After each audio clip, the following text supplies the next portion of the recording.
तो गाइस मैं हूं अंकित और आप देख रहे हैं रेसलिंग फैंस नेटवर्क। तो भाई डब्ल्यूडब्ल्यूई नाइट ऑफ चैंपियंस को लेके बहुत ही कंसर्न है एंड इसको लेके अपडेट मैंने आपको कल सुबह भी बताई थी एंड कल शाम को भी बताई, आज सुबह भी बताई एंड अभी वापस से अपडेट निकल के सामने आई है। मैं आपको बताता हूं इस बार जो अपडेट है वो पीडब्ल्यू इंसाइडर की एंड पीडब्ल्यू इंसाइडर का कहना है कि WWE is reportedly monitoring the situation in the Middle East as it may mean scrapping their plans to host Night of Champions in Saudi Arabia. Company sources have noted that the company always has and will have contingency plans in place for events in that region. We are told they are obviously paying attention to the war in the Middle East and see it as a fluid situation that could rapidly change, and if and when they need to address it, they will. यहाँ पे WrestleMania 43 को बिल्कुल rule out किया गया, उसकी बात ही नहीं की गई है। कहा जा रहा है कि डब्ल्यूडब्ल्यू वाले ऑब्वियसली काफी डेफिनेटली इस वॉर के ऊपर भी नजर रखे हुए हैं, सऊदी पे भी नजर रखे हुए हैं। उनको बहुत अच्छे से मालूम है कि उनको नाइट ऑफ चैंपियंस भी जल्दी ही अनाउंस करना है, लेकिन उससे पहले वो चाहते हैं कि 100% वो कंफर्म हो जाए कि इनको जो भी मूव लेना है वो रिग्रेटेबल ना हो। यानी कि अभी अगर इनको मूव लेना है कि सऊदी में ही करना है तो वो अच्छे से सोच समझ के करें,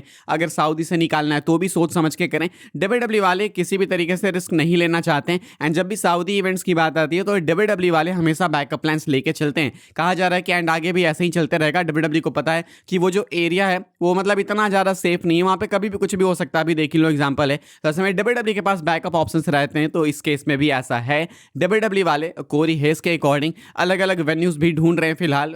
यूएस कनाडा में ही मुझे लगता है कि कहीं पे कर देंगे। फिलहाल night of champions is in jeopardy definitely and WWE has a Saudi Arabia problem. तो फिलहाल नाइट ऑफ चैंपियंस तो भूल जाओ। रेसलमेनिया 43 तो बहुत ज़्यादा दूर है, वो तो डेफिनेटली मुझे लगता है कि सऊदी सही होगा क्योंकि वो बहुत मैसिव मेनिया, इनफैक्ट उसको लोग कह रहे हैं कि ग्रेटेस्ट मेनिया होगा ये वो। तो वो अगर सऊदी से ही निकल जाएगा तब तो कुछ बात ही नहीं बनेगी। तो ऐसे में सऊदी के से रेसलमेनिया तो आई थिंक स्टिल होने वाला है टाइम उसको, लेकिन नाइट ऑफ चैंपियंस के चांसेस अब तो बिल्कुल भी नहीं लगते हैं, इम्पॉसिबल सा लगता है। आगे बढ़ते हैं भाई, हम लोग बात करते हैं अगली अपडेट के बारे में जो कि गंथर को लेके। तो भाई गंथर के लिए रेसलमेनिया डायरेक्शन क्या है वो अभी तक पता नहीं लग रहा है एंड काफी अजीब सी बात है कि गंथर ने भाई अभी रंबल में एज स्टाइल्स को रिटायर किया एंड इस सुपरस्टार के लिए रेसलमेनिया डायरेक्शन का पता ही नहीं कि गंथर के लिए क्या है। डिसअपॉइंटिंग है एंड डब्ल्यूडब्ल्यू वाले भाई कुछ तो करेंगे, आई बिलीव सो। लेकिन फिलहाल मैं आपको बताता हूं कि क्या है गंथर की सिचुएशन। ये अपडेट निकल के सामने आई है, बॉडी स्लैम की तरफ से कहा गया है कि Gunther's creative direction for WrestleMania 42 was reportedly supposed to be a match against Rey Mysterio. Mysterio then suffered a rib injury before the rumble.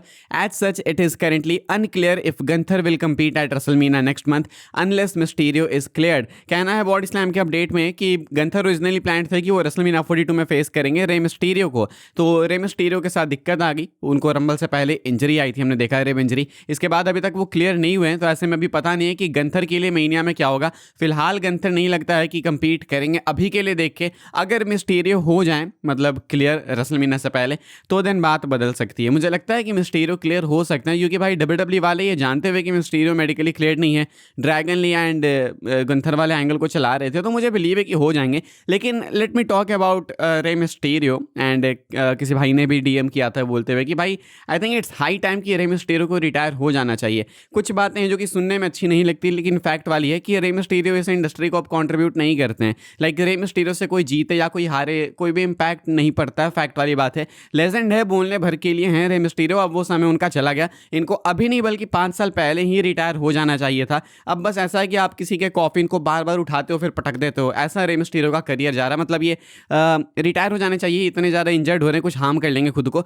And ऐसा नहीं है कि गंथर इनको बीट कर देंगे तो कुछ फ़ायदा हो जाएगा गंथर को। लाइक मुझे लगता है गंथर इनसे अभी बहुत ज़्यादा कई गुने टाइम्स ज़्यादा बेटर सुपरस्टार बन चुके हैं आज के डेट में ऑल टाइम नहीं। तो ऐसा मुझे लगता है कि रे मिस्टीरियो को रिटायर हो जाना चाहिए। ये फालतू में अपने बॉडी को रिस्क पे डाल के बाकी सुपरस्टार्स के भी मीन प्लान्स को जेपरेडी में डाल के कोई फ़ायदा है नहीं। इट्स टाइम कि भाई अब अपने जूते उतारिए, ट्रिपल ए वगैरह के मैनेजमेंट में जाइए एंड गुड बाय बोलिए फाइनल टाइम डब्ल्यूडब्ल्यू को। आगे बढ़ते भाई हम लोग बात करते हैं अगली अपडेट के बारे में। सुबह मैंने आपको बताया कि ब्रॉन स्ट्रोमन को कुछ तो ऐसे चिढ़न सी हो गई है ओबा फैमी से। लाइक ब्रॉन स्ट्रोमन ओबा फैमी पे शॉट्स ले रहे हैं। इन्होंने पोस्ट किया था बोलते हुए कि मैं ही हूँ जो ऐसे लिस्नर को ट्रीट कर सकता है। एंड अभी स्ट्रोमन ने भाई उसी पोस्ट के नीचे रिप्लाईज में लोगों का रिप्लाई करते करते भाई काफ़ी कुछ ही बोल दिया। कहते हैं कि मैं तो ऐसे स्क्वैश कर दूंगा। किसी बंदे ने बोला कि ओवा वुड रैक यू, तो बोलते हैं मैं उसको चुटकी में स्क्वैश कर दूंगा गोल्डबर्ग से भी फास्ट। ये स्ट्रोमन ने सामने बोला है ओबा फैमी को लेके।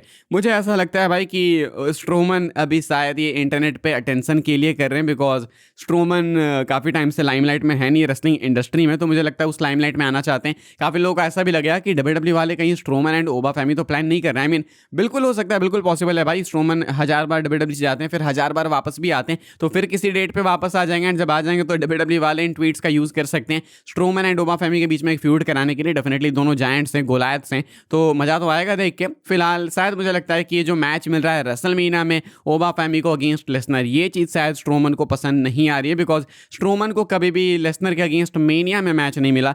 तो शायद उस कारण से मुझे लगता है कि स्ट्रोमन को खटक है। उन्हें लगता है कि उनको कहीं ना कहीं इग्नोर किया जा रहा है, क्योंकि लोग ऐसा साफ बोल रहे हैं ना कि किसी ने लेसनर को ऐसे ट्रीट नहीं किया था, बस स्ट्रोमन नोज कि उन्होंने तो किया था ना। तो वही उस चीज़ को लेके मुझे लगता है थोड़े खफा से हैं। लेकिन इसमें ओमा फैमी की क्या गलती है? उन्होंने तो कुछ नहीं ना बोला कि मुझे ही बुक करो। क्रिएटिव ने उनको बुक किया, फैंस उनको सपोर्ट करते हैं, he got aura, he is charismatic, तो उसमें उनकी क्या गलती है? एंड वो तो भाई कितना मैसिव मोमेंट, उनके आंखों से आंसू तक आ रहे हैं। तो इस तरीके से किसी को नहीं करना चाहिए बिना मतलब के। एंड ये स्क्वाश करने वाली बात तो क्या पता भाई, लाइक हु नोस कि कौन रियल फाइट में जीते क्या नहीं जीते। आप बताना, स्ट्रोमन एंड ओमा फैमी में अगर रियल फाइट होगी तो कौन जीतेगा? मुझे लगता है कि स्ट्रोमन भी है डेफिनेटली स्ट्रॉन्ग एंड ऑल है, लेकिन आई बिलीव कि ओमा फैमी थोड़े से ज़्यादा फास्ट हैं। ऐसा नहीं बोल रहा कि स्ट्रोमन फास्ट नहीं है, लेकिन ओमा फैमी थोड़े फास्ट हैं एंड वही चीज़ उनको मॉन्स्टर बनाती है। हम लोग आगे बढ़ते हैं भाई, बात करते हैं अपनी आखिरी अपडेट के बारे में। तो भाई क्रिस जेरिको को लेकर डब्ल्यूडब्ल्यू वाले पिछले 2 हफ्ते से टीजर्स देते आ रहे हैं। पहले you just made the list वाली लाइन जो सीएम पंक ने बोली, उसके बाद लर्निंग ट्री वाली लाइन, उसके बाद अब जो है भाई मंडे नाइट रॉ में सेथ रॉलिंस ने टीज किया। मुझे लगा कि इस हफ्ते कुछ भी नहीं है, तो मुझे लगा कि शायद पिछले 2 कोइंसिडेंसेस थे, लेकिन इस हफ्ते भी टीज था। इस हफ्ते जो स्टार्टिंग का अपना ओपनिंग सेगमेंट था, जहां पे पॉल हेमन आते हैं सेथ के सामने, तो सेथ कहते हैं पॉल हेमन को कि मेरी गलती होगी कि मैंने तुमको अपने इनर सर्कल में ऐड किया। एंड तुमको शायद पता होगा, नहीं पता तो याद दिला देता हूं, बता देता हूं, इनर सर्कल AEW में क्रिस जेरिको की फैक्शन थी। आई मीन ये कोइंसिडेंस नहीं हो सकता भाई। पहले you just made the list, उसके बाद लर्निंग ट्री जो AEW में इनका गिमिक था, उसके बाद इनर सर्कल जो AEW में इनकी फैक्शन थी। तो ये इतने कोइंसिडेंसेस कैसे हो सकते हैं? एंड हम लोग ऐसे डम्ब साउंड नहीं कर रहे हैं ना, क्योंकि ये चीज़ पहले भी हो चुकी है। पंक के साथ भी हुआ, लेसनर के साथ भी हुआ, ब्रे वाइट के साथ भी हुआ। तो ऐसे तो कितने सारे एग्जांपल्स हैं, डब्ल्यूडब्ल्यू इसी तरीके से करते हैं, वी ऑल नो। तो ऐसे में फिलहाल क्रिस जेरिको को भी लेके सेम चीज़ चल रही है। लेकिन अभी भी इंटरेस्टिंग थिंग इज कि अभी भी वो AEW के रोस्टर पेज पे हैं, अभी तक वो हटे नहीं है। डनहॉसन तो भाई हट गए, कब के हट गए, लेकिन क्रिस जेरिको को नहीं हटाए। तो जेरिको अगर AEW कॉन्ट्रैक्ट में है तो डब्ल्यूडब्ल्यू वाले ऐसा कैसे कर सकते हैं? पता नहीं क्या पंगा चल रहा है भाई, कुछ तो बहुत ही इंटरेस्टिंग है। लेकिन ये बैक टू बैक तीसरे हफ्ते हो गया and it's too hard for me to believe कि डब्ल्यूडब्ल्यू वाले ऐसा बेसलेस कर रहे हैं। मतलब इसके पीछे कोई भी लॉजिक नहीं है, रीजन नहीं है, ऐसा मतलब इतना कॉन्फिडेंस थोड़ी हो सकता है। आप लोग बताना भाई आपके थॉट्स क्या हैं, स्पेशली बिफोर रेसलमेनिया। ऐसा सेम हुआ था कोडी के टाइम भी, रेसलमेनिया 38 के टाइम। तो क्या पता रेसलमेनिया 42 में कुछ मैजिक चल रहा है भाई। फिलहाल भाई इस वाली वीडियो के लिए यही सारी अपडेट थी। आई होप्स आपको इन्फॉर्मेशन मिली हो। मिलो तो वीडियो को लाइक कीजिएगा, शेयर कीजिएगा एंड सब्सक्राइब कीजिएगा चैनल को, ताकि आने वाले टाइम के अंदर आपको और भी सी डब्ल्यूडब्ल्यू की अपडेट्स वगैरह सबसे पहले देखने को जानने को मिलते रहे। फॉलो कर सकते हैं आप लोग भाई मुझे इंस्टाग्राम एंड ट्विटर लिंक आपको मिल जाएगा डिस्क्रिप्शन में।